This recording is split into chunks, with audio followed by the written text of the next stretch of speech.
Hello friends, I am Harish Demla from Accurate Fortune astrology. दोस्तों, मिथुन लगन में यदि गुरुदेव दशम भाव में आ जाएं तो किस तरह के फल देंगे, या यूं कहना चाहिए कि जेमिनी असेंडेंट में जुपिटर 10th हाउस में प्लेस हो जाएं तो क्या रिजल्ट्स मिलेंगे। देखिए दोस्तों, जुपिटर के पास जेमिनी असेंडेंट में दो हाउसेज हैं, एक 7th हाउस है, एक 10th हाउस है, और 10th हाउस में ये प्लेस हो गए हैं। 10th हाउस में जुपिटर की 12 नंबर राशि है और 7th हाउस में जुपिटर की मूल त्रिकोण राशि है। 7th हाउस का संबंध हमारी पर्सनल एंड प्रोफेशनल लाइफ से है, पार्टनरशिप से है, पार्टनरशिप की परफॉर्मेंस से है, पार्टनरशिप की सक्सेस से है, इमोशनल अटैचमेंट से है, वैवाहिक जीवन से है, वैवाहिक जीवन में आने वाले चैलेंजेस से है। और 10th हाउस का संबंध हमारे कैरियर से है, प्रोफेशन से है, बड़े लोगों से ताल्लुकात से है, यानी रिलेशनशिप से है, हमारी प्रोफेशनल सक्सेस से है, हमारे कैरियर की ग्रोथ से है, हमारे सोशल स्टेटस से है, हमारी इज्जत से है, सामाजिक प्रतिष्ठा से है, बहुत चीज़ों से है। अब गुरुदेव यहाँ 12 नंबर राशि में आके बैठ गया, तो सबसे पहले तो हम ये देखेंगे कि 7th हाउस का लॉर्ड अगर 10वें घर में अपनी ही राशि में आके बैठ जाए तो हमारे वैवाहिक जीवन कैसा चलेगा। ये दोस्तों, वैवाहिक जीवन के लिए ये बहुत ही अच्छी प्लेसमेंट है, यानी कि हमारी पत्नी जो है बहुत ही वाइज होगी, एजुकेटेड होगी और प्रोफेशनल भी हो सकती है, और किसी अच्छे रिस्पेक्टेबल प्रोफेशन में हो सकती है। हमारी मैरिज में हैप्पीनेस का योग बनेगा और हमारी वाइफ एक ट्रेडिशनल विचारों की होंगी और विवाह को एक धर्म के तौर पर निभाएंगी। इसमें एक चीज देखनी और जरूरी हो जाती है कि 7th हाउस की कंडीशन कैसी है। 7th हाउस का लॉर्ड तो बहुत अच्छा बैठ गया, लेकिन 7th हाउस में कोई मैलेफिक एनर्जीज तो नहीं है। वहां कोई राहु मंगल या शनि सूर्य या सूर्य केतु जैसे प्लैनेट्स तो नहीं बैठे हुए। अगर 7th house free of affliction है, वहां पर कोई मैलेफिक एनर्जीज नहीं है, तो ये बहुत ही सुपीरियर प्लेसमेंट है। अगर वहां कुछ मैलेफिक एनर्जीज हैं तो फिर दोनों ही तरह के रिजल्ट्स मिलेंगे, कुछ अच्छे कुछ बुरे।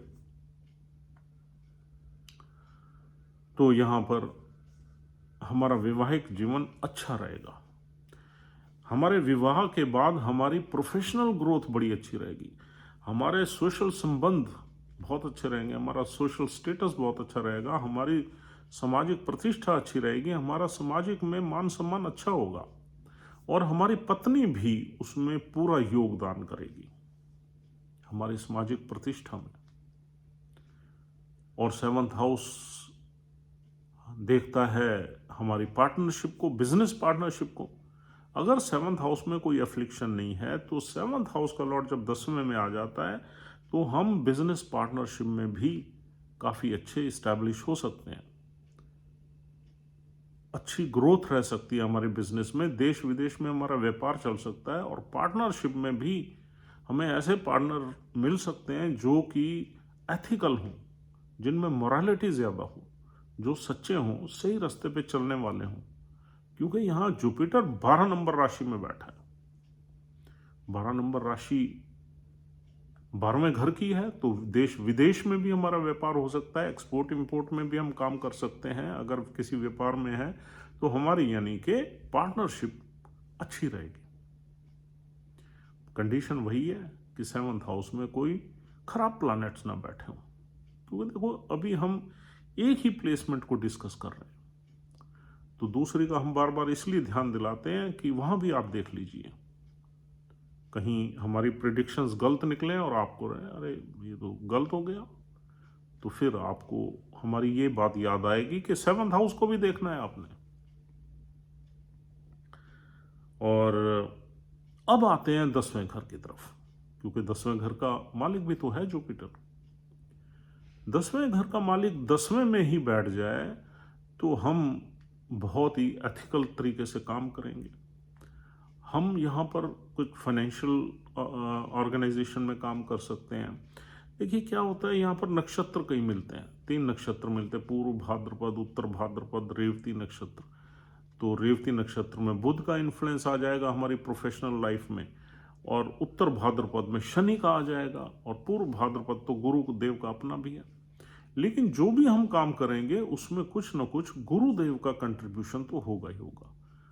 तो अगर गुरुदेव और बुध वगैरह का देखें तो हम फाइनेंस में हो सकते हैं, अकाउंट्स में हो सकते हैं, आईटी में हो सकते हैं, डाटा एनालिसिस में हो सकते हैं, व्यापार में हो सकते हैं, ट्रेड एंड कॉमर्स में हो सकते हैं। बहुत यहाँ पर 25 चीज़ें निकल आएंगी, 25 व्यापार निकल आएंगे जिसमें हम काम कर सकते हैं।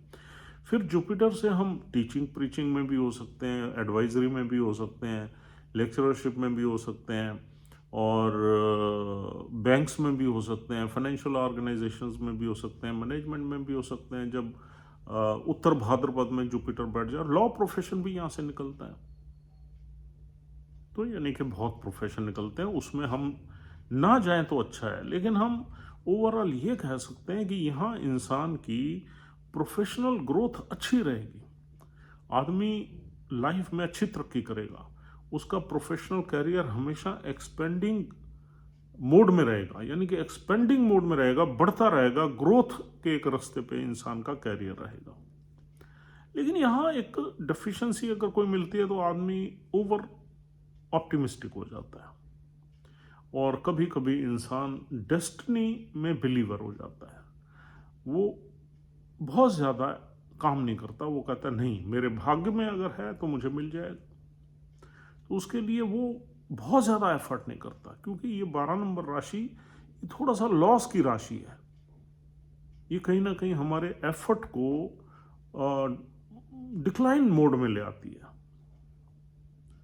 तो इस वजह से आदमी ओवर ऑप्टिमिस्टिक हो जाता है, सेटिस्फाइड हो जाता है, क्योंकि जुपिटर बैठा है। जुपिटर तो मटेरियलिस्टिक वेल्थ में उसका कारक तो है, लेकिन जुपिटर इंसान को सेटिस्फेक्शन दे देता है अंदर से, नहीं यार मेरे पास बहुत है, चाहे वो दुनिया की नज़र में हो या ना हो, लेकिन इंसान को एक इंटरनल सेटिस्फेक्शन रहती है। Jupiter is such A planet. तो यहाँ पर इंसान को बहुत ज़्यादा ओवर ऑप्टिमिस्टिक नहीं होना चाहिए, चीज़ों को ग्रांटेड वे में नहीं लेना चाहिए, उसके लिए एफर्ट करना चाहिए। तो यहाँ पर ग्रोथ अपने आप इंसान को मिलेगी। और पर्टिकुलरली अगर आपका जुपिटर उत्तर भाद्रपद नक्षत्र में बैठा है तो फिर शनिदेव बगैर कर्म किए, बगैर मेहनत किए, बगैर हिम्मत किए आपको कुछ यहाँ पर ज़्यादा नहीं देंगे, क्योंकि अब शनिदेव के constellation is just like a home. Shanidev के घर में ही बैठ गए जुपिटर, राशि उनकी अपनी है, लेकिन जो कॉन्स्टलेशन है उत्तर भाद्रपद कॉन्स्टलेशन, वो शनिदेव की कॉन्स्टलेशन है। और शनिदेव के किसी भी नक्षत्र में जब कोई प्लैनेट बैठ जाता है तो शनिदेव उसको काम बहुत कराते हैं, क्योंकि कर्मदाता है शनिदेव, और वो कर्मों के बाद ही इंसान को सक्सेस देते हैं। हालांकि जुपिटर और शनिदेव यानी कि शत्रु प्लैनेट्स नहीं है, दे आर न्यूट्रल प्लैनेट्स। इनमें ना शत्रुता है ना मित्रता है। शनि अपना काम करते हैं, जुपिटर अपना करते हैं, इसलिए कोई ज़्यादा डरने की बात नहीं है। लेकिन हाँ, शनि के नक्षत्र में इंसान की मेहनत ज़रूर बढ़ जाती है।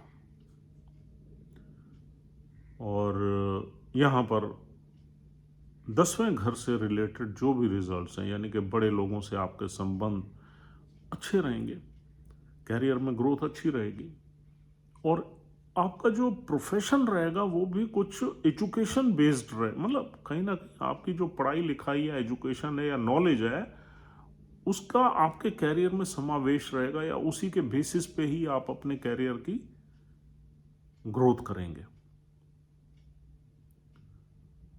बहुत ही अच्छा हो गया। और एक चीज और देखनी जरूरी है, जुपिटर जिस नक्षत्र में यहां बैठे हुए हैं उस नक्षत्र की प्लेसमेंट अगर आपके चार्ट में अच्छी है, यानी कि 6, 8वें, 12वें में नहीं है, तो आपको स्ट्रेट वे सक्सेस मिलेगी। अगर 6, 8वें, 12वें में है तो सक्सेस तो तब भी मिलेगी, लेकिन उसमें कई तरह की अड़चने, कई तरह की ऑब्स्टेकल्स, कई तरह की डिफिकल्टी, कई तरह की हार्डशिप्स रह सकती हैं। और तीसरा घर भी हार्डशिप का है। तीसरे घर में अगर नक्षत्र का लॉर्ड प्लेस हो गया तो भी आपकी लाइफ में संघर्ष काफ़ी रहेगा, लेकिन ये प्लेसमेंट आपको सक्सेस की तरफ ज़रूर ले जाएगी। अब देखते हैं यहाँ पर नक्षत्र, पहला नक्षत्र है पूर्व भाद्रपद। अगर पूर्व भाद्रपद में जुपिटर बैठे हुए हैं तो वो इनका अपना ही नक्षत्र है, उसमें और किसी को देखने की ज़रूरत नहीं, सिर्फ बुध को देखने की ज़रूरत है। अगर बुध की अच्छी डिग्निटी है, अच्छा वेल प्लेस्ड है, तो आपको यहाँ सक्सेस स्ट्रेट में मिलेगी मिलेगी। और अगर बुध ही अफ्लिक्टेड है, खराब है, छठे, आठवें, 12वें में है, तो थोड़ी सी डेफिशिएंसीज रह सकती हैं। और दूसरा नक्षत्र है उत्तर भाद्रपद नक्षत्र। उत्तर भाद्रपद नक्षत्र शनिदेव का है, और उत्तर भाद्रपद का जो संबंध है वो मंत्रों से है, यंत्र, तंत्र, मंत्र, थोड़ा सा डार्क साइड है उत्तर भाद्रपद में, सिद्धियों का नक्षत्र है। देखिए 12 नंबर राशि में जो तीनों नक्षत्र हैं वो इसी तरह के हैं। 12 नंबर राशि का संबंध स्पिरिचुअलिटी से है, मेडिटेशन से है, मोक्ष से है, तो इसमें नक्षत्र भी वही है। पहला नक्षत्र पूर्व भाद्रपद है, जुपिटर का है, और दूसरा उत्तर भाद्रपद है, शनिदेव का है। इसमें जैसा हमने बोला कि इसमें ये तंत्रों मंत्रों का नक्षत्र है, सिद्धियों का नक्षत्र है, और थोड़ा डार्क है। और तीसरा नक्षत्र रेवती है, जो बुध देव का है। हालांकि रेवती नक्षत्र का संबंध भी स्पिरिचुअलिटी से है, लेकिन रेवती नक्षत्र अच्छा नक्षत्र है। अगर जुपिटर रेवती नक्षत्र में बैठ जाते हैं तो इंसान किसी मॉडर्न बिजनेस में या मॉडर्न प्रोफेशन में होगा। बुध और गुरु बहुत प्रोफेशन निकलते हैं इनमें। जितने भी चार्टर्ड अकाउंटेंट्स हैं, जो CS हैं, या जो आपके ICWA हैं, या मॉडर्न टाइम्स में जो डाटा में लोग हैं, कंप्यूटर साइंस में हैं, IT में हैं, या फिर ट्रेड में हैं, कॉमर्स में हैं, कम्युनिकेशन स्किल्स में हैं, टीचिंग में है, प्रीचिंग में है, बैंकों में है, ये सारे जुपिटर और बुध के प्रोफेशन है रेवती नक्षत्र में। तो यहाँ पर अगर हम इसको कंक्लूड करें तो ये बहुत अच्छी प्लेसमेंट है। अब यहाँ पर बैठा हुआ जुपिटर 5वीं दृष्टि से दूसरे भाव को देखेगा। दूसरे भाव में 4 नंबर राशि है। दूसरे भाव में जब देखेगा तो आदमी फैमिली को सपोर्ट करेगा, फैमिली से कनेक्टेड रहेगा, फैमिली से हेल्प भी ले सकता है, फैमिली को सपोर्ट भी कर सकता है, लेकिन सपोर्ट ज़्यादा करेगा जब इंडिपेंडेंट हो जाएगा। The native will take care of his family, because 4 number राशि प्रिय राशि है जुपिटर की। जब 4 नंबर राशि पे दृष्टि आ जाती है तो एक अट्रैक्शन रहती है, एक वाइब्रेशंस पॉजिटिव रहती हैं उस हाउस की तरफ, उस राशि की तरफ जुपिटर की।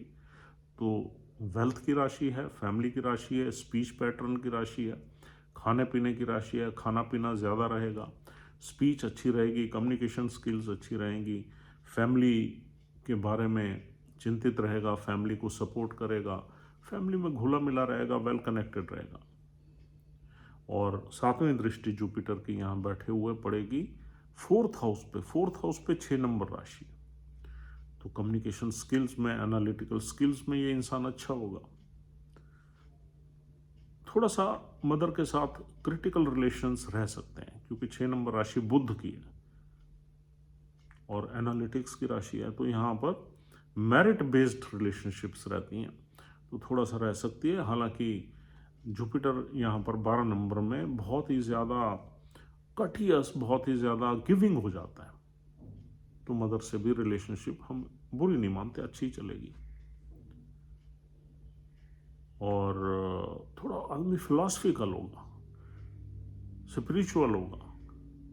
ही will be more incline to his duties, not rights. तो आदमी जब फिलॉसफिकल हो जाता है तो वो रिश्तों के हिसाब से इंपॉर्टेंस भी देता है। और 9th एस्पेक्ट जुपिटर का यहाँ पर रहेगा 6ठे घर पे, तो 6ठे घर से भी कुछ न कुछ, यानी कि नौकरी का संबंध रहेगा, कुछ लाइफ में कुछ न कुछ डिस्प्यूट्स या कुछ न कुछ कंट्रोवर्सीज को भी एक्टिवेट यहाँ करेगा। और मारा मारी भी यहाँ रहेगी, क्योंकि छठे घर पे दृष्टि आ गई, तो छठा घर भी उसकी प्रोफेशनल लाइफ में कुछ न कुछ इम्पैक्ट करेगा उसको। कुछ आर्गूमेंट्स, कुछ डिस्प्यूट्स, कुछ लोन्स, कुछ डेट्स, कुछ प्रोफेशनल डेट्स यानी कि लोन्स, फाइनेंसिस वगैरह, या पर्सनल डेट्स, कुछ न कुछ रहेंगे उसके ऊपर। लेकिन अगर जिस नक्षत्र में जुपिटर प्लेस्ड है उसका लॉर्ड अच्छा बैठ गया, तो ये सारी चीज़ें पॉजिटिव प्ले करेंगी इसकी लाइफ में। अगर वो डेट ले लेगा तो it will increase his wealth. अगर वो कहीं उसकी कोई फंस गया, कहीं लिटिगेशन में फंस गया, डिस्प्यूट में फंस गया, तो वो उसमें विनिंग एज पे होगा, यानी कि उसमें से निकलेगा और विनिंग तरीके से विनर होकर निकलेगा। और थोड़ी बहुत बीमारी को भी एक्टिवेट कर सकता है।